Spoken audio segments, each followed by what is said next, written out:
हरे कृष्ण। तो आज 2 अक्टूबर 2025। सभी लोग पूरे विश्व में दशहरा मना रहे हैं। तो आप सब लोगों को दशहरे की बहुत बहुत शुभकामनाएं। हालांकि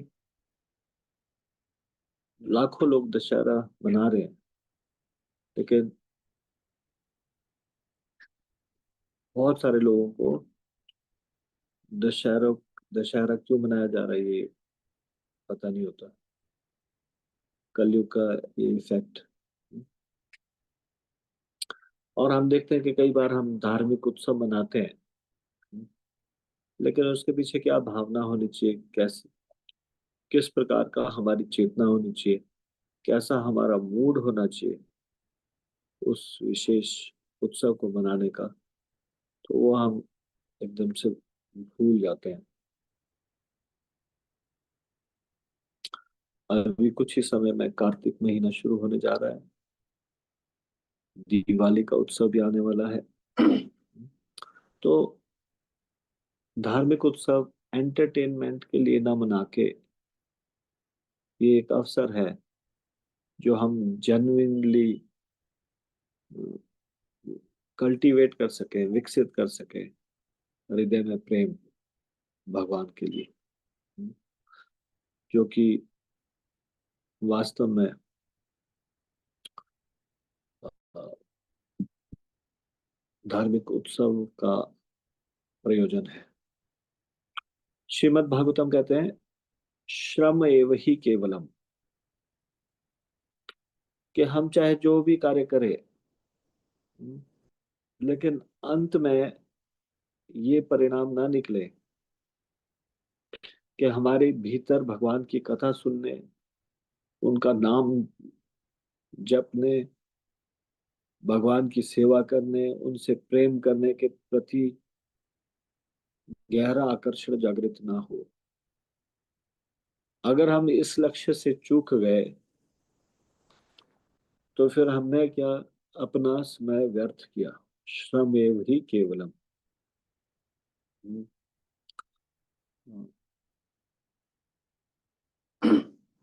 आज दशहरे के दिन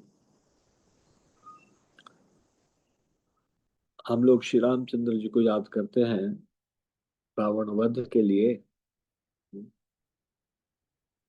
तो भगवान जो भी कुछ करते हैं वो हमारे हित के लिए करते हैं। भगवान यहाँ पे आते हैं तो सारे के सारे भक्तों के हित के लिए आते हैं। तो ये आज का जो उत्सव है, राम विजय उत्सव, ये प्रेम की घृणा पर विजय का उत्सव है, करुणा की ईर्ष्या पर विजय का उत्सव है, सत्य तथा प्रकाश की भ्रम और अंधकार पर विजय का पर्व है। हम इस संसार में बंधे रहते हैं अहंकार के कारण।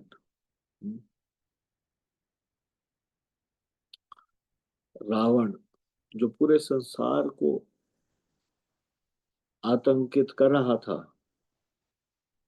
उसने भगवान श्री राम की अर्धांगिनी सीता जी का हरण कर लिया। परंतु जिस प्रकार से श्री रामचंद्र जी ने रावण का उद्धार किया, ये बहुत शिक्षाप्रद है। क्योंकि इस घटना से हम भगवान का उनके भक्तों के प्रति प्रेम, उन भगवान राम की लीला में से ये प्रकट होता है। भगवान का हृदय भक्तों के प्रति। हम देखते हैं कि हर परिस्थिति में भगवान अपने भक्तों को श्रेय देते हैं। और खुद से भी करते हैं तो इस प्रकार से मंच को सुसज्जित करते हैं कि सारा श्रेय उनके भक्तों को मिले। तो हमारे लिए बहुत महत्वपूर्ण शिक्षा है। जो इस संसार में बंधे हुए लोग हैं, वो अपने किए का श्रेय तो लेना ही चाहते हैं, जो नहीं किया उसका भी श्रेय लेना चाहते हैं, और कुछ भी यदि गलत हो तो उसका दोष किसी और पे मढ़ना चाहते हैं। ये अहंकार का प्रतीक है। यही अहंकार है। अहंकार क्या है? अहंकार ये है कि ये भावना होना कि ये कार्य मैंने किया, I am the doer, this is the ego. Ravan के भीतर ये ईगो थी। इस संसार में भी हम देखते हैं, रावण तो इतने समय पहले चला गया, पर सबके हृदय में कुछ ना कुछ मात्रा में रावण है। ये जो 10 सिर है रावण के, वो 10 अनर्थ समय समय पर सिर उठाते रहते। तो भक्तों का कैसा एटीट्यूड होता है? भक्त लोग कैसे होते हैं? भक्त लोगों का कैसा मूड होता है? भक्तों का एटीट्यूड ऐसा होता है, they don't want to take credit of anything in this world.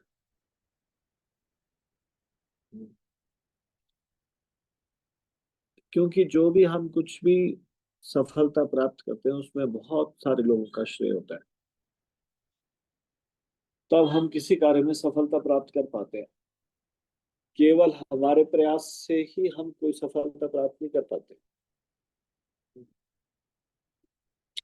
If we take credit of anything in this world, अगर हम किसी भी चीज का श्रेय लेते हैं संसार में, we are under the influence of maya. हम माया के प्रभाव में। प्रकृते क्रियमाणानि गुणे कर्माणि सर्वश अहंकार विमूढ़ आत्मा कर्ता हम इति मन्यते। भगवान कृष्ण कहते हैं,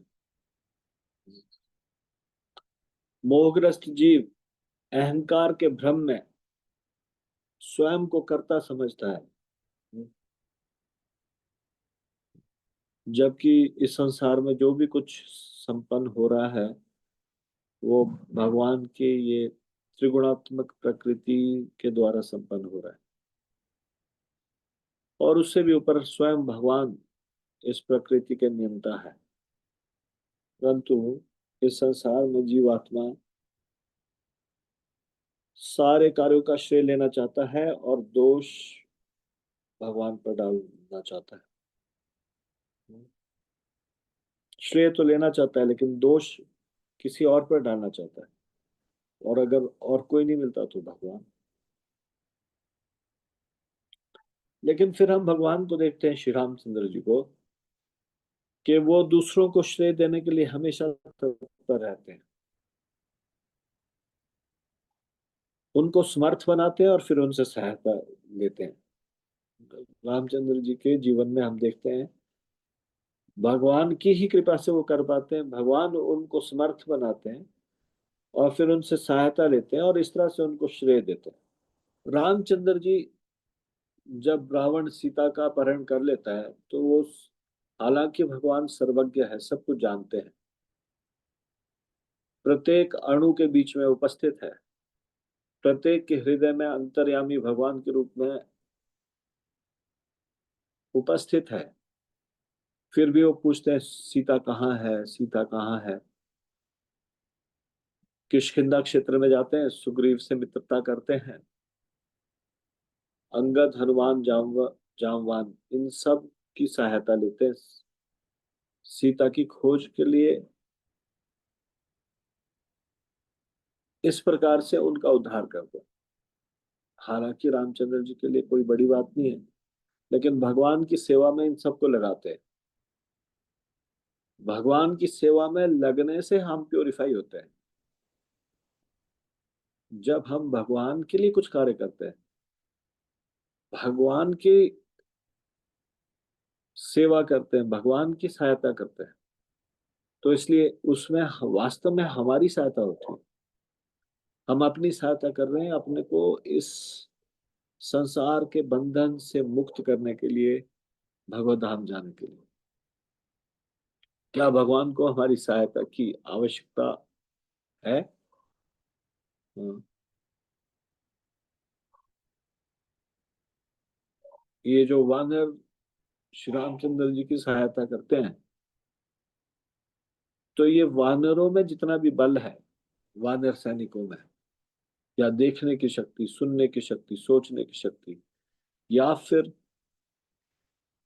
गतिमान होने की शक्ति, या जीवित रहने की शक्ति, वो भगवान से ही तो प्राप्त है। और फिर भी रामचंद्र जी उनसे कहते हैं मुझे तुम्हारी सहायता की आवश्यकता है,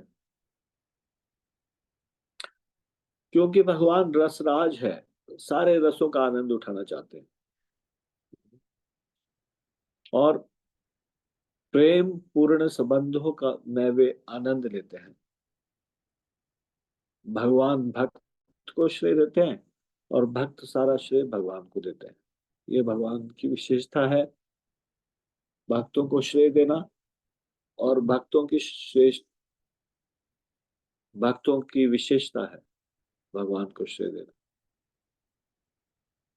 4 महीने तक श्री रामचंद्र जी पर्वत पे रहकर सीता का स्मरण करते रहते हैं। उधर सीता माता अशोक वाटिका में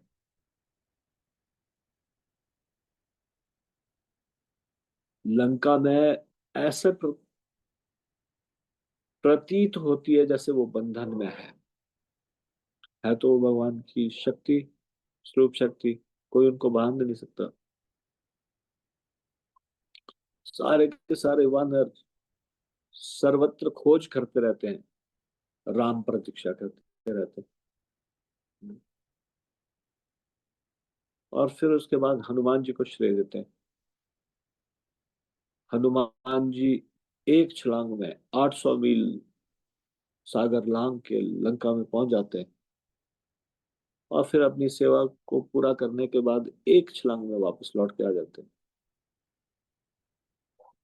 श्री हनुमान जी सीता को संदेश देते हैं। रावण को जो अति प्रिय वाटिका थी, अशोक वाटिका, उसको ध्वस्त करते हैं, और फिर उसके बाद नगर का एक विशाल भाग जला देते हैं अपनी पूंछ से। और फिर ये सारा वो करते हैं श्री रामचंद्र जी के द्वारा प्रदान की गई शक्ति के द्वारा। फिर भी जब वो वापस आते हैं, तो फिर रामचंद्र जी ऐसे कहते हैं कि उनको गल आलिंगन, प्रेमाश्रुओं से भर के आलिंगन करते हैं और कहते हैं तुमने जो कुछ भी किया उसके लिए मैं सदा तुम्हारा ऋणी रहूंगा। हनुमान जी को हालांकि दृढ़ विश्वास था कि जो कुछ हुआ है वो राम जी के द्वारा प्रदान किए गए सामर्थ्य से हुआ है, राम जी की कृपा से हुआ है। तो ये प्रेम का आध्यात्मिक आदान प्रदान। प्रभु भक्त को श्रेय देते हैं, और भक्त अपने लिए कुछ न रख के सब कुछ प्रभु को अर्पित अर्पित कर देता है। मान सम्मान श्रेय सब कुछ भगवान को अर्पित कर देता है। सामान्यतः इस संसार में हम लोग अपने मित्रों के सामने या परिचितों के सामने अपनी उपलब्धि गिनवाते हैं, परंतु जो सच्चा प्रेम है, सच्चा प्रेम वास्तव में सेवा में है। आध्यात्मिक धरातल पर जो प्रेम है वो एक दूसरे को प्रसन्न करने में है। और भगवान उसके बाद समुद्र तट पर लीला करते हैं। हालांकि रावण का वध भगवान पिछले जन्मों में कर चुके हैं। पूर्व जन्म में नरसिंह के रूप में रावण का पूर्व जन्म हिरण्यकशिपु का संहार कर चुके हैं। वराहदेव के रूप में हिरण्याक्ष का वध कर चुके हैं। और वो चाहे तो वैसा रूप धारण करके अभी भी ऐसा कोई मुश्किल नहीं है उनके लिए रावण का वध करना। और समुद्र को लांघना उनके लिए जरा भी मुश्किल नहीं है। लेकिन फिर भी वे पूछते हैं, मैं समुद्र को कैसे पार करूं? और फिर विभीषण जी सलाह देते हैं, थोड़ा तपस्या करो, समुद्र से प्रार्थना करो, उपवास करो। और रामचंद्र जी जो कि सब कुछ करने में समर्थ है, वो उपवास करते हैं, प्रतीक्षा करते हैं। लेकिन समुद्र देव को थोड़ा अहम हो जाता है, अहंकार हो जाता है। तो फिर उसके बाद रामचंद्र जी समुद्र का अहंकार दूर करते हैं, एक बाण चढ़ाते हैं, और उससे इतनी ऊष्मा उत्पन्न होती है कि समुद्र खौलना शुरू हो जाता है। उस बाण के अभिसंधान ही करते हैं, उसकी गर्मी से समुद्र का पानी खौलने लग जाता है। मछलियां जलचर व्याकुल हो जाते हैं। समुद्र देव एकदम से हाथ जोड़ के फिर प्रकट होते हैं, क्षमा करें, क्षमा करें, कृपया मुझे आज्ञा दीजिए। और फिर उसके उसके बाद फिर वो कहते हैं कि आप मेरे ऊपर सेतु बना दीजिए, और सेतु से आप इसको पार कर लीजिए। फिर रामचंद्र जी से उसके बाद सेतु बनता है भगवान की कृपा से। और 800 मील भगवान उस सेतु पर चलकर जाते हैं। हालांकि उनका सेवक हनुमान जी एक छलांग में अत्यंत तीव्र गति से समुद्र को पार करते हैं, लेकिन भगवान राम पैदल जाते हैं 700-800 मील।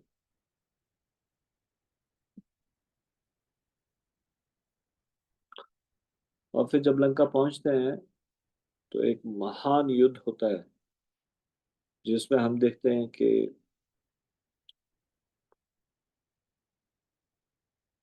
इंद्रजीत का माया बल, भीषण युद्ध होता है। रावण का ज्येष्ठ पुत्र, वो बहुत अपूर्व योग बल से संपन्न था। वो ऐसे मंत्रों से ऐसे बाण चलाता था जो सर्पों के रूप में निकलते थे। नागपाश बनाकर उसने राम लक्ष्मण को ढक दिया, और वो जमीन पर गिर पड़ते जैसे प्राणहीन हो। हनुमान, जामवान, अंगद, सुग्रीव सब बाणों से आच्छादित हो जाते हैं, असहाय हो जाते हैं। और फिर इंद्रजीत वापस जाता है लंका, और कहता है कि अब युद्ध समाप्त हो गया है, वो मर गए हैं। अब आप सीता को भोग सकते हो। रावण ने सोने का विमान मंगाकर सीता को ले जाकर दिखाने को कहा, और फिर सीता उद्विग्न होकर रोने लगती है।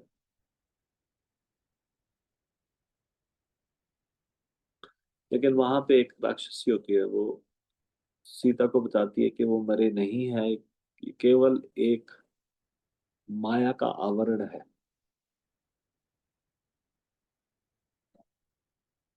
लेकिन उसी समय वहां पे जामवन हनुमान जी विषाद में होते हैं, क्या किया जाए, क्या नहीं किया जाए। प्रचंड वायु चलती है, और प्रचंड वायु चलती है। गरुड़ जी प्रकट होते हैं, और उनके आते ही क्रुद्ध दृष्टि और पंखों के फड़फड़ाने मात्र से सारे सर्प बाण शिथिल पड़ जाते हैं।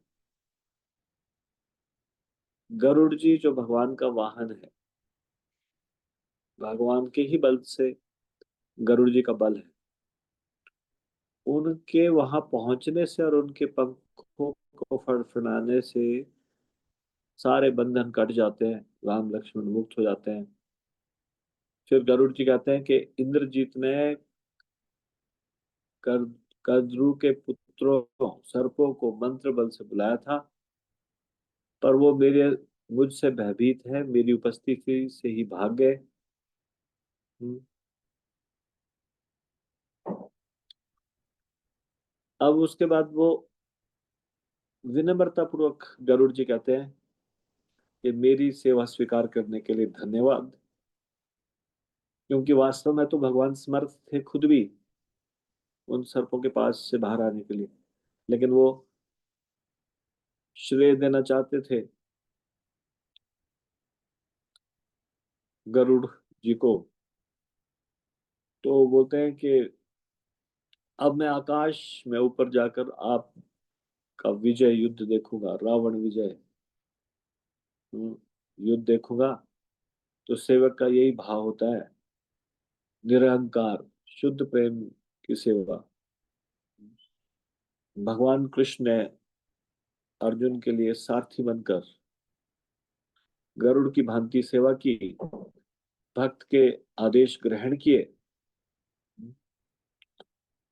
और ये प्रेम है, ये इसमें यही प्रेम हम देखते हैं भगवान के प्रति भक्तों का प्रेम, मातृवत स्नेह देखते हैं हम यशोदा और कृष्ण की लीलाओं में।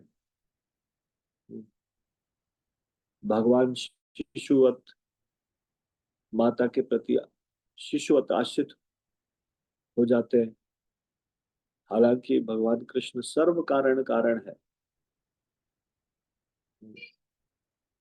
दूध के भी आधार है। हर माता के भीतर दूध की व्यवस्था भगवान ही करते हैं, फिर भी दूध के लिए रोते हैं, भैया दूध दो, इस प्रकार की लीला करते हैं।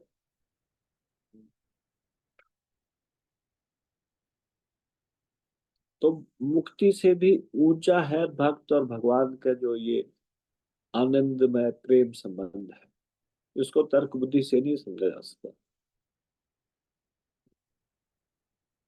इसकी अनुभूति तो कृपा से प्राप्त होती है, गुरु परंपरा से, जैसे शिल प्रपात की कृपा से, उनकी शिक्षाओं से हम इसको समझ सकते हैं। वरना कोई भी व्यक्ति अगर गुरु शिष्य परंपरा से या शरणागति से ना के अलावा कोई भी इसको मिथ्या समझ सकता है। तो हम शरणागति देखते हैं विभीषण की, विभीषण का प्रेम भगवान के लिए, उनकी शरणागति। हालांकि युद्ध भूमि में विभीषण रावण का भाई है, परंतु वास्तव में वो उनका शुभ चिंतक था, रावण का शुभ चिंतक था, शुद्ध भक्त था, सभी से प्रेम करता है, यहाँ तक कि शत्रु से भी। प्रहलाद महाराज की भांति विभीषण में भी सबके लिए करुणा का भाव था। इसीलिए विभीषण बार बार रावण को समझाते थे, सीता को लौटा दो, सीता को लौटा दो, नहीं तो वंश नष्ट हो जाएगा। पर रावण ने विभीषण को अपमानित किया, मार डालने तक का विचार किया। तो विभीषण ने राम की शरण ग्रहण कर ली। जब रामचंद्र जी के पास विभीषण वायु मार्ग से आए, दो मंत्रियों के साथ, तो फिर सुग्रीव ने सूचना रामचंद्र जी को दी और कहा कि रावण का भाई है, राक्षस है, आया है, तो इसको मार डालना चाहिए। सभी लोग ऐसे ही सोच रहे थे वहां पे। तो फिर रामचंद्र जी हनुमान जी से पूछते हैं कि तुमको क्या प्रतीत होता है। हनुमान जी कहते हैं कि उसका मुख देख के लगता है कि वो सत्यनिष्ठ है और शरणागत है, इसलिए हमें उसको अपना लेना चाहिए। और फिर राम जी बहुत प्रसन्न हो जाते हैं, वो बोलते हैं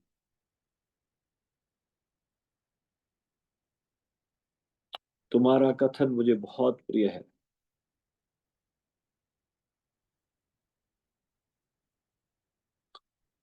सुग्रीव को फिर भी शंका होती है। सुग्रीव कहता है कि रक्त का संबंध है इससे, इसका रावण से, उसका एक सगा भाई है, और युद्ध के दौरान ये पलट सकता है। लेकिन फिर रामचंद्र जी कहते हैं कि यदि कोई एक बार भी मुझसे ये कह देता है कि मैं आपका हूं, मैं उसे सदैव के लिए अपनी शरण देता हूं, चाहे वो कोई भी हो। आज अगर स्वयं रावण भी ऐसे शब्द लेकर आ जाए कि मैं आपकी शरण ग्रहण करता हूं, तो मैं उसे भी स्वीकार कर लूंगा। ये मेरा संकल्प है, और ये सभी कालों के लिए है। और ये बात सुन के सुग्रीव की आंखें भर आई। सुग्रीव कहने लगे, हे प्रभु, आप अनंत कृपालु हो। तो वाल्मीकि रामायण में ये इसका वर्णन वर्णन है युद्ध कांड के 6वें अध्याय में। ये सकृदेव प्रपन्नाय तवास्मीति च याचते अभयम सर्वभूतेभ्यो ददाम्येतद् व्रतम मम। ये ये बड़ा फेमस श्लोक है वाल्मीकि रामायण का। 6.18.33 वाल्मीकि रामायण युद्ध कांड में मिलता है। इसमें वो बोलते हैं, जो कोई भी सकृदेव प्रपन्नाय, सकृदेव मतलब केवल एक बार मेरी शरण में आ जाता है, तवा स्मृति च याचते, और ये याचना करता है, शरण में आता है और याचना करता है, हाँ?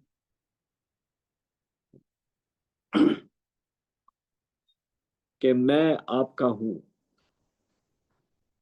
और तथा वो मेरी रक्षा चाहता है, तो मैं उसे सभी प्राणियों के भय से मुक्त कर देता हूं। ये मेरा अटल संकल्प है और व्रत है। तो कोई व्यक्ति हो सकता है कि वो भूल जाए, भगवान को ये कहकर भूल जाए कि हे भगवान, मैं आपका हूं। लेकिन भगवान इसको नहीं भूलते, भगवान याद रखते हैं इस बात को। तो क्या ये कहना कठिन है? भगवान से क्या ये कहना कठिन है कि हे भगवान, मैं आपका हूँ? आज इस शुभ दिन पे, दशहरे के दिन पे, हमको भी भगवान के सामने जाके याचना करनी चाहिए। हे भगवान, मैं आपका हूँ, मैं आपकी शरण में हूँ, कृपया मेरी रक्षा कीजिए, मुझे अपनी भक्ति प्रदान कीजिए। और हम देखेंगे कि भगवान इस बात को बहुत सीरियसली सीरियसली ले रहे हैं। तो उसके बाद जब भी हम भक्ति से भागने का प्रयास करना की कोशिश करेंगे, हम भक्ति से भाग नहीं पाएंगे। भगवान हमको बार बार ऐसी परिस्थिति में डाल देंगे ताकि हम भगवान की शरण में वापस लौट आए। चाहे हम इस जन्म में भगवान को प्राप्त ना कर पाए, चाहे हमको अ, अगला जन्म लेना पड़े, लेकिन भगवान ये चीज याद रखेंगे कि इस जीवात्मा ने मुझसे कहा है कि मैं आपकी शरण ग्रहण करना चाहता हूँ, मैं आपकी कृपा चाहता हूँ। तो सुग्रीव इस प्रकार से भावुक हो जाता है भगवान का प्रेम देखकर, और कहता है कि हे भगवान, आप बहुत कृपालु है। और फिर आगे के युद्ध में हम देखते हैं कि विभीषण की सलाह ली जाती है बार बार। रावण क्रोध में विभीषण पर टूट पड़ता था, और विभीषण टिक ना पाते रावण के सामने अगर लक्ष्मण बीच में ना आ जाते। और फिर जब वो विभीषण का वध करना चाह रहे थे रावण, तो फिर रावण के सामने फिर वो लक्ष्मण वहां पे आ जाते हैं, और रावण ने एक ज्वलंत शूल, एक घोर अस्त्र का प्रयोग किया, और लक्ष्मण के छाती में वो अस्त्र लगा, भूमि पर गिर गए, और मान लो इस प्रकार से हो गए जैसे प्राण रहित। रामचंद्र जी लक्ष्मण की सहायता के लिए आए और उसको विवश कर दिया पीछे हटने के लिए। और फिर उसके बाद लक्ष्मण का सिर गोद में रख के उस शूल को निकाला, दो टुकड़े करके फेंक दिया। और फिर वो कहने लगे कि अगर लक्ष्मण नहीं रहते तो युद्ध का विजय भी शोकमय होगा। सब लोग दुखी थे।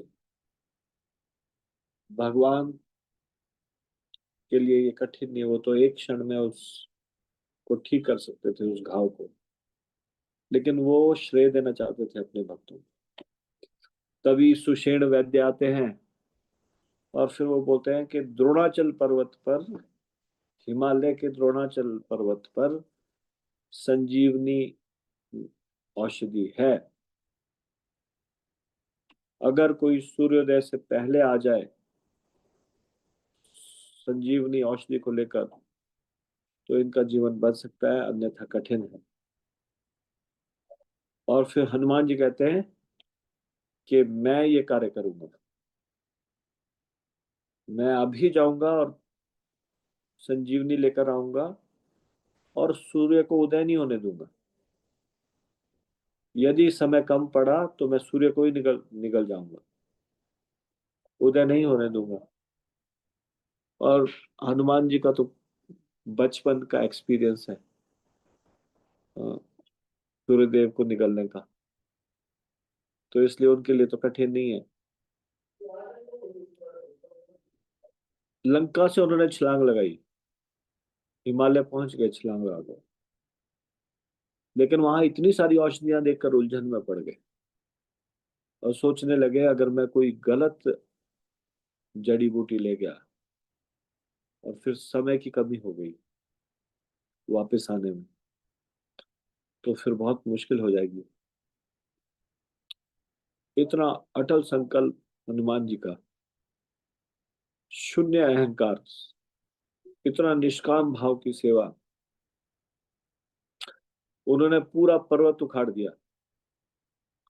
मार्ग में रावण ने रुकावटें भेजी, भरत ने अयोध्या के ऊपर से उड़ते हुए देखा, तीर साधा, लेकिन हनुमान जी ने सारी बाधाओं को काटते हुए पर्वत सहित वो वहां पहुंच गए। सुषेण ने तुरंत औषधि चुनी, और उस औषधि को चुनकर लक्ष्मण जी उठ खड़े हुए, और फिर उसी क्षण रामचंद्र जी ने निश्चय किया, अब रावण का अंत होगा। पहले तो रामचंद्र जी की लीला में हम देखते हैं कि असहाय होकर विलाप करते हुए दिखाई दिए, हनुमान उद्धारक बनकर आए। लेकिन हनुमान जी के मन में जरा भी दम्भ नहीं था। वो जानते थे कि जो भी कुछ करवा रहे हैं वो प्रभुपाद जी करवा रहे हैं। प्रभुपाद जी जिस प्रकार का भाव रखते हैं, प्रभुपाद जी भी इसी तरह से जलदूत में एक प्रार्थना पत्र लिखते हैं भगवान को, मैं आपकी कठपुतली हूँ, जैसा आप चाहेंगे मैं वैसा नाचूंगा, जब प्रभुपाद जी विदेश जाते हैं। और फिर दीर्घ काल तक ये रामचंद्र जी और रावण के बीच में युद्ध चलता रहा।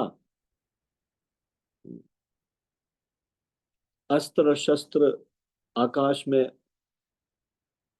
बरसते रहे। कभी श्री रामचंद्र जी बाणों से ढक जाते, नहीं दिखते। कभी रावण बाणों से ढक जाता। और फिर रामचंद्र जी ने एक तीक्ष्ण बाण से रावण का मस्तक काट दिया।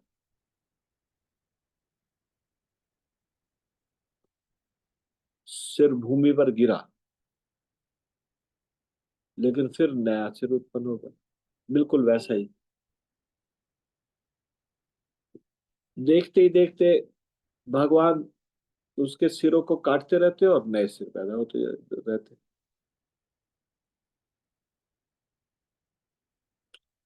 सैकड़ों सिर हो गए इस प्रकार से नए उत्पन्न। रावण युद्ध युद्ध में फिर भी युद्धरत था। तो रामचंद्र जी ने फिर विभीषण को कहा, हालांकि भगवान सर्वज्ञ है, सब कुछ जानते हैं, लेकिन विभीषण को श्रेय देना चाहते हैं। वो बोलते हैं, जिस बाण से मारीच मर गया, जो 7 ताल वृक्षों को भेद गया, ऐसा बाण, जिस बाण ने सागर को उबाल दिया, उस बाण से रावण क्यों नहीं मरता। और फिर विभीषण जी रहस्य बताते हैं कि रावण के हृदय में ब्रह्मा जी के द्वारा दिया गया अमृत है। सर भुजाएं कटती रहेगी, फिर उगती रहेगी। उसको मारना है तो हृदय में बाण पहुंचाना होगा। जब ये अमृत सूख जाएगा तब वो मरेगा। और फिर इंद्र ने अपना अ, रथ दिया था रामचंद्र जी को लड़ने के लिए।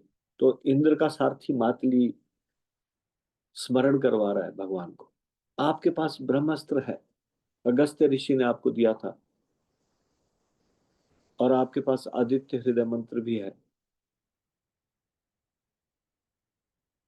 तो चित्रकूट में दंडकारण्य वन से जब भगवान अगस्त्य आश्रम में पहुंचे थे, अगस्त्य जी की महिमा सुनाई। कैसे अगस्त्य जी ने वातापी को जठराग्नि से बचा दिया, इलवल कैसे दृष्टि से दग्ध हो गया, ऋषि तेज के बारे में बताया। अगस्त्य जी ने उनका प्रेम पूर्वक सत्कार किया। और दूरदर्शी थे वो अगस्त्य ऋषि, और उनको एक दिव्य बाण सौंपा। ये था ब्रह्मास्त्र, जो ब्रह्मा जी के द्वारा निष्पादित होता था। तो ये ऐसा अद्भुत ब्रह्मास्त्र एक ऐसा अद्भुत अस्त्र था जो आवश्यक क्षण में प्रयोग करने के लिए था। उसके पंख गरुड़ जी की तरह थे। अग्रभाग सूर्य की अग्नि जैसे अधिष्ठित। और रामचंद्र जी मातली को धन्यवाद करते हैं जो उनको स्मरण करवाया। क्या?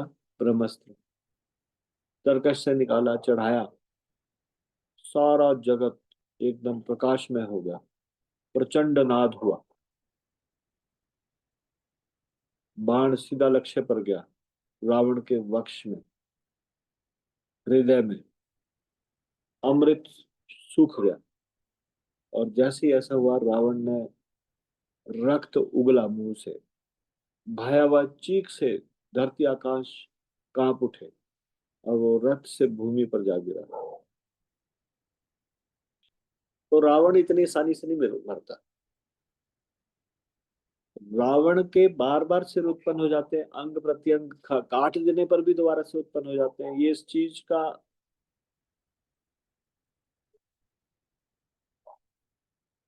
इस चीज का संकेत है कि रावण का व्यक्त रूप जो अनर्थ है हमारे हृदय में, वो भी सरलता से नहीं मरता। काम क्रोध लोभ मोह मद मत्सर, ये रावण के अंगों की तरह है जो बार बार उत्पन्न होते रहते हैं। वर्षों की साधना के बाद जब इंद्रिय संयम करते हैं, तो फिर जब हरिनाम रूपी बाण हृदय तक पहुंचता है, हम्म, तब जाके ये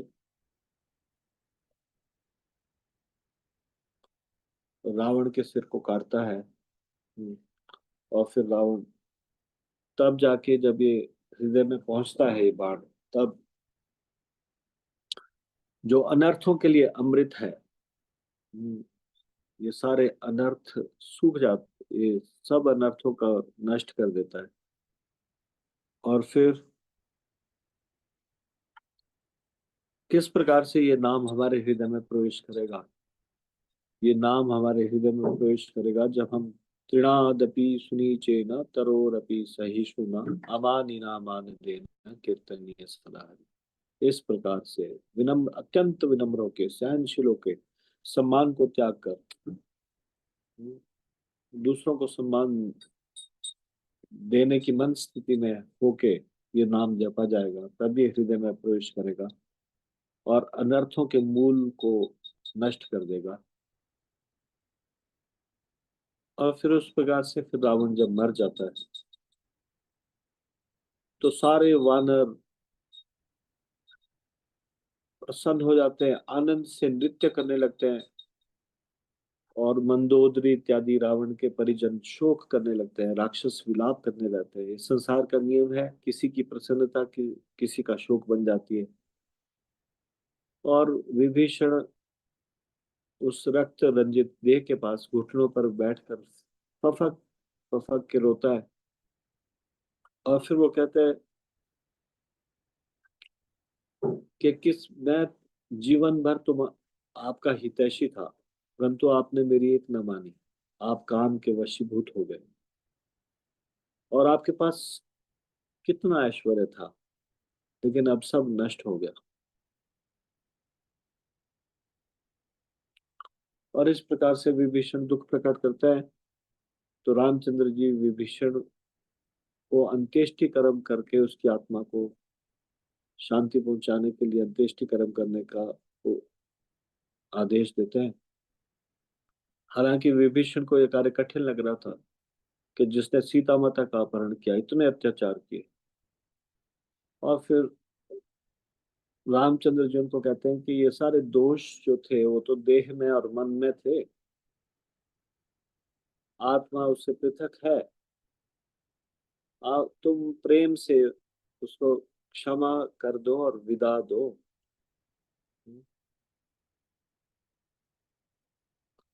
तुम मेरे बहुत प्रिय हो और वो तुम्हारा भाई है। अभी झगड़े का कारण समाप्त हो गया है, अब तो आप उसको प्रेम अर्पित करो। विभीषण ने संस्कार किया, रामचंद्र जी ने क्षमा कर दिया। रावण ने इतना उनके साथ बुरा व्यवहार किया, उसके बावजूद भी उसकी आत्मा को शांति मिले, इसलिए अंत्येष्टि कर्म करवाया। श्री रामचंद्र जी ने हमको क्षमा का धर्म सिखाया। जैसे बोलते हैं, hate the sin not the sinner, या रोग से घृणा करो, रोगी से नहीं। हम्म, तो रोग हटते ही केवल प्रेम शेष रहता है। मंदोदरी बहुत शोकाकुल थी। हमारे पास कितना सब कुछ है, अवसर है, क्षमता है, समय है भगवान की भक्ति करने के लिए। हम्म, लेकिन हम, ये हमारा काम क्रोध लोभ को हम अपना कर स्वयं को नष्ट कर देते हैं। इतना कुछ हमारे पास होने के बावजूद भी ये इस काम क्रोध लोभ को अपनाते हैं हम, तो सब सब कुछ नष्ट कर देते हैं। तो रावण के पास क्या क्या नहीं था। रावण धनी थे, पराक्रमी थे, ब्राह्मण कुमार थे, सुशील पत्नी थी, सब कुछ तो था। किंतु भगवान से ईर्ष्या करके और काम से वशीभूत होकर विनाश को प्राप्त हुआ। हम सब शुभ शुद्ध आत्माएं हैं। सर्वोच्च सिद्धि का अवसर हमारे भीतर है, परंतु हम लोग इंद्रियों की मांग और मन की मांगों को अपना कर सब कुछ खो बैठते हैं। श्री रामचंद्र जी का विजय उत्सव का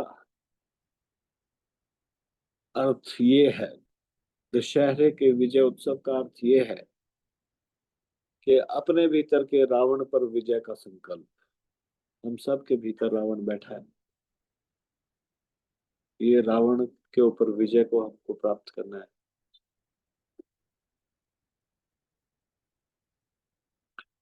त्रेता युग में श्री रामचंद्र जी के रूप में प्रकट हुए भगवान, द्वापर में वही श्री नंद नंदन कृष्ण के रूप में प्रकट हुए, कलयुग में भगवान नाम के रूप में अवतरित हुए। कली काले नाम रूपे कृष्ण अवतार।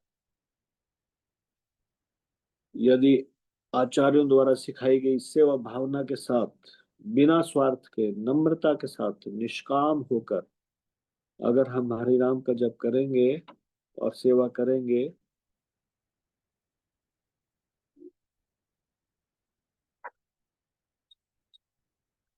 तो वो ये इस प्रकार का हरि नाम का जप से हमारी विजय होगी, वास्तविक विजय हमारी होगी। और ये सच्ची विजय, और ये विजय हमारे भीतर पहुंचकर जो अनर्थों के लिए अमृत है, उस अनर्थों के अमृत को सुखा देगी और अंत कर देगी। तो इसलिए क्यों ना हम आज दशहरे के दिन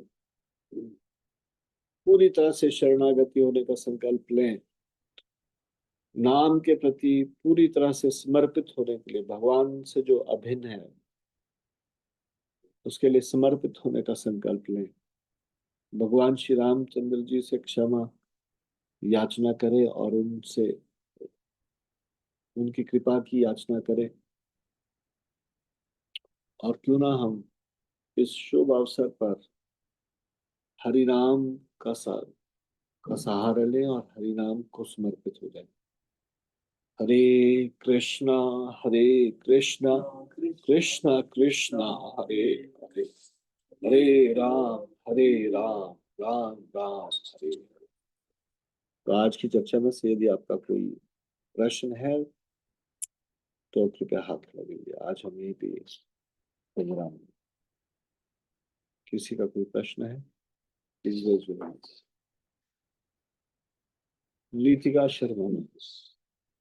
हरे कृष्ण प्रभु जी, दंडवत प्रणाम। हरे कृष्ण। प्रभु जी, थैंक यू सो मच प्रभु जी, इतना ब्यूटीफुल लेक्चर देने के लिए, आज मतलब एक नया पर्सपेक्टिव दशहरे के लिए देने के लिए। प्रभु जी, मेरा क्वेश्चन ये था, जैसे आपने कहा कि हम जो भी करते हैं, कोई भी मनुष्य जो भी करता है उसमें वो भगवान ही वो एक संकल्प डालते हैं या बुद्धि वही देते हैं भगवान उनको। लेकिन फिर जैसे कई मनुष्य होते हैं कुछ गलत काम कर देते हैं, तो फिर वो ऐसे ही बोलते हैं कि ये तो भगवान ने करवाया हमसे। तो प्रभु जी, हम उन लोगों को कैसे फिर समझाएं कि उसमें भगवान का मतलब, या तो भगवान का ही कुछ लेना देना है। मतलब मुझे इसमें इंसाइट चाहिए प्रभु जी। हाँ, भगवान ने हमको स्वतंत्रता दी है। जैसे ही हम भगवान की ओर मुड़ना चाहते हैं, भगवान सहायता करते हैं। भगवान से दूर जाना चाहते हैं तो फिर भी भगवान हमारे ऊपर दया करते हैं, किसी ना किसी प्रकार से हमको वापस लाना चाहते हैं। लेकिन क्योंकि अच्छा कार्य करने का बल और बुरा कार्य करने का बल भगवान ने हमको प्रदान किया है, तो जब हम कहते हैं कि भगवान की मर्जी से पत्ता भी नहीं हिलता, इस प्रकार से हम बोलते हैं, तो इसका मतलब ये है कि भगवान ने वायुदेव को सामर्थ्य दिया कि वायु चले और पत्ता हिले। तो भगवान एक एक क्षण में अब पत्ता हिल, अब मत हिल, इस तरह से नहीं कर रहे भगवान। भगवान की मर्जी से पत्ता हिल रहा है, मतलब भगवान ने वायुदेव को स्वतंत्रता दी है, जब चाहे चले जब चाहे नहीं चले, वैसी पत्ता हिले ना हिले। वैसी हम सबको स्वतंत्रता दी है। अच्छा सोचे चाहे बुरा सोचे, अच्छे की ओर बढ़ना चाहे चाहे बुरे की ओर बढ़ना चाहे। परंतु विशेष रूप से कृपालु हो जाते हैं भगवान जब हम भगवान की ओर चलना चाहते हैं। अगर हम भगवान की ओर एक कदम बढ़ाते हैं, भगवान हमारी तरफ 10 कदम बढ़ाते हैं। लेकिन अगर हम कोई पाप कार्य में संलग्न होना चाहते हैं, तो भी जबरदस्ती भगवान हमको रोकते नहीं है। भगवान हम हमको हमारी स्वतंत्रता में बाधा नहीं डालते। भगवान चाहते हैं हम आस्ते आस्ते समझ जाएं, सीख जाएं कि नहीं, इस प्रकार से भगवान से दूर जाके मेरे लिए मैं धर्म के मार्ग पे नहीं चलूंगा तो मेरे जीवन में कष्ट आएंगे। तो इस प्रकार से भगवान जबरदस्ती हमसे कुछ इस प्रकार से नहीं कराना चाहते। भगवान ने बुद्धि दी और उसके बाद हमको छोड़ दिया कि जैसा चाहो बुद्धि का इस्तेमाल करो, और उसके बाद फिर वैसे करो। ठीक है। तो हमारे साथ अगर कुछ खराब होता है तो वो भगवान नहीं करवा रहे। हमारे पिछले जन्मों के कर्मों के अनुसार हमको कभी कष्ट मिलता है, कोई व्यक्ति हमको कष्ट देता है। वास्तव में वो व्यक्ति तो माध्यम बना केवल। कष्ट हमको मिल रहा है हमारे पूर्व जन्मों के कर्मों के कारण मिल रहा है। ठीक है माता जी। जी प्रभु जी, थैंक यू सो मच प्रभु जी। हरे कृष्ण प्रभु जी, दंडवत प्रणाम। मोनिका माता जी, यस माता जी। हरे कृष्ण प्रभु जी, दंडवत प्रणाम। थैंक यू अरे, सो मच प्रभु जी, विजयादशमी के पर्व पर इतनी सुंदर कथा सुनाने के लिए। प्रभु जी, इसमें मेरे दो क्वेश्चंस आ रहे थे कि जो भगवान राम समुद्र से प्रार्थना कर रहे थे पर उन्होंने सुना नहीं, तो उसका ऐसा कंक्लूजन निकलता है कि उनको गुमान हो गया था, पर बाद में ऐसा भी सुनते हैं कि वो इसलिए कर रहे थे क्योंकि समुद्र में जो जीव रहते हैं उनकी वजह से वो पानी को नहीं साइड कर रहे थे, कुछ ऐसा। प्रभु जी, मुझे सुना है, कंफ्यूजन है इसको लेकर के। तो बहुत सारे कुछ कारण बताए जा सकते हैं, व्याख्या की जा सकती है एक ही घटना की, कि इस कारण से, इस कारण से, है ना। पर जी। वास्तव में तो वो समुद्र को श्रेय देना चाहते थे कि वो समुद्र उनको की कृपा प्राप्त करे, उनको मार्ग बताए, और इस प्रकार से समुद्र का भला हो। भगवान जो कोई कार्य हमारे से करवाते हैं या फिर हमारे लिए छोड़ते हैं करने के लिए, वो हमारे भले के लिए छोड़ते हैं। जैसे कि भगवान आके लीला भी करते हैं, तो उन लीलाओं को हम स्मरण करके अपने आप को पवित्र करते हैं। तो भगवान चाहे तो सब कुछ करने में समर्थ थे, लेकिन समुद्र को एक अवसर देना चाहते थे भगवान की सेवा करने का। जी प्रभु जी। प्रभु जी, और दूसरा क्वेश्चन ये था कि आपने बताया कि रावण के हृदय में अमृत था, लेकिन अभी तक तो ऐसा सुनते आ रहे थे कि भगवान ने रावण की नाभि में बाण लगाया था। हाँ। तो ये दोनों चीजों को ही आप अ, सही मान सकते हो। हम्म, जी प्रभु ना जी। भी। यस प्रभु जी। हाँ। तो नाभि में अमृत था और उसके हृदय में अमृत था, ये दोनों चीजों को ही का ही वर्णन मिलता है। ठीक है मैम। जी प्रभु जी, ओके। हरे कृष्ण प्रभु जी, धन्यवाद। थैंक यू सो मच प्रभु जी। धन्यवाद। रत्नमयी देव की माता, yes ma'am.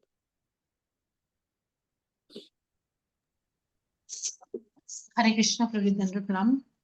Hare Krishna ji. Thank you so much प्रभु जी। आज ऐसा लग रहा है कि हाँ दशहरा है, जब से आपकी ये कथा सुने तो बहुत अच्छा लगा। प्रभु जी, मुझे रामेश्वरम की जगह का स्थान का कुछ महत्व बताइए प्रभु जी। जो कहते हैं ना, राम जी ने वहां शंकर जी की तपस्या पूजा की थी प्रभु जी। हाँ। तो जैसे उन्होंने विभीषण जी ने कहा, थोड़ा सा तपस्या कीजिए, थोड़ा प्रार्थना कीजिए समुद्र से, इस प्रकार से। तो मनुष्य की लीला कर रहे हैं भगवान, तो इस प्रकार से लीला करते हैं। और उनके प्रिय भक्त हैं, राम जी के प्रिय भक्त है शिव जी, उनको भी श्रेय देना चाहते हैं थोड़ा। इसलिए रामेश्वर में राम जी शिव जी को इस प्रकार से स्मरण करते हैं, और उनको सम्मान देते हैं। तो जैसे हमने पहले चर्चा की थी कि भगवान भक्तों को सब सारा श्रेय देना चाहते हैं, और भक्त लोग सारा श्रेय भगवान को देना चाहते तो हालांकि शिव जी जो है वो अपनी स्थिति जानते हैं, और अ, वास्तव में शिव जी के आराध्य है भगवान, का महिमा मंडन करने के लिए ऐसा करते हैं। तो प्रभु जी शिव जी किस प्रकार से हेल्पफुल हुए उस जगह पर प्रभु जी राम जी के? भगवान जी ने वहां पे रेत का शिवलिंग बनाया, शिव जी की पूजा की। हम्म, और फिर उसके बाद फिर ये कार्य करना शुरू किया। हम्म, जो हनुमान, जो ये पुल बनाने का कार्य था, और ये सारा कार्य। और किस तरह से वो 4 धामों में आता है प्रभु जी हम लोग की? हम्म, नहीं, ये जाने से पहले नहीं किया था, वापसी में किया था। जब वापस आए थे, पुल को लेके वापस, पुल से जब वापस आ गए लंका पर विजय प्राप्त करके, तो जो भी ब्राह्मण था रावण जन्म से, तो जितने भी जीवात्मा मरे युद्ध में, उसका प्रायश्चित करने के लिए, है ना, उन्होंने वहां पे फिर इस प्रकार से शिव जी की आराधना की, ब्रह्म हत्या के पाप से मुक्ति के लिए, इस प्रकार से। ठीक है। जी थैंक यू सो मच। हरे कृष्णा प्रभु जी धन्यवाद। हाँ, क्षमा कीजिए, जाते हुए नहीं था, जाते हुए नहीं, वापसी में आते हुए हमेशा।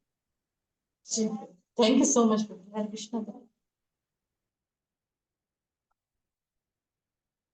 और जो वहां पे 22 कुंड है ना रामेश्वरम में, वो भी ब्राह्मण हत्या के पाप से खुद को शुद्ध करने के लिए भगवान ने ही उन कुंडों का निर्माण किया। धनुष से 22 बाण चलाए थे, जहां जहां ये बाण गिरे वहां पे जल के कुंड बन गए थे। ठीक है। जी प्रभु जी का भक्त लोग भी जाते हैं क्या प्रभु रामेश्वर प्रभु जी? हाँ, हम जाते हैं, उन 22 कुंडों में स्नान भी करते हैं, रामेश्वरम जाते हैं। जी थैंक यू सो मच प्रभु जी। हरे कृष्णा। उमा गौरी माता जी, यस माता जी, बताइए। हरे कृष्णा प्रभु जी दंडवत प्रणाम। हरे कृष्ण। प्रभु जी हम जो कर्म करते हैं और कहते हैं कि उसका फल, मतलब उसका फल भगवान को अर्पण कर देना चाहिए, तो लेकिन हमारे पे मतलब कोई अनजाने में गलत कर्म हो जाए तो उसका क्या करें? हाँ, उसको तो भगवान से क्षमा प्रार्थना करना चाहिए, और द्वारा संकल्प करना चाहिए दोबारा मैं ये गलती ना करूं। क्योंकि प्रभु जी गलत कर्म होंगे फिर भी हम कर्म बंधन में पड़ते रहेंगे, फिर तो हम। हाँ, कर्म बंधन में पड़ेंगे क्या। भगवान से प्रार्थना करके, हाँ जी पश्चाताप प्रभु जी। करके, थोड़ी उसका उसका कर्म का जो फल मिलेगा वो थोड़ा कम हो जाएगा, बस इतना। फल तो मिलेगा ही, भगवान चाहे तो बिल्कुल समाप्त भी कर सकते हैं। हाँ जी प्रभु जी। ठीक है। हाँ, वो भी प्रभु जी अनजाने में हो जाता है ना कुछ भी चीज। अनजाने में हो तो कई बार भगवान पूरा ही समाप्त कर देते हाँ जी प्रभु जी। जान के तो हमें करना ही नहीं है, लेकिन अनजाने में अगर हो जाए तो उसका पूछ रहे हैं। प्रभु जी। इंद्रियां इतनी बलवान है, वो जानबूझ के भी करवा देती है, बात कर। तो भी जब भगवान की भक्ति में, भक्तों के संग में रहते हैं, तब हम पाप करने से बच जाते हैं। हाँ जी प्रभु जी। ठीक है। हाँ जी प्रभु जी। थैंक यू प्रभु जी। हरे कृष्णा प्रभु जी दंडवत प्रणाम। तो ठीक है, तो हम इसको यहीं पे विराम देंगे। श्री रामचंद्र जी की जय। शहरा हरे कृष्णा प्रभु जी दंडवत की जय। हरे कृष्णा प्रभु जी की जय। दंडवत प्रणाम। और कोई बात हरे नहीं है। कृष्णा प्रभु जी दंडवत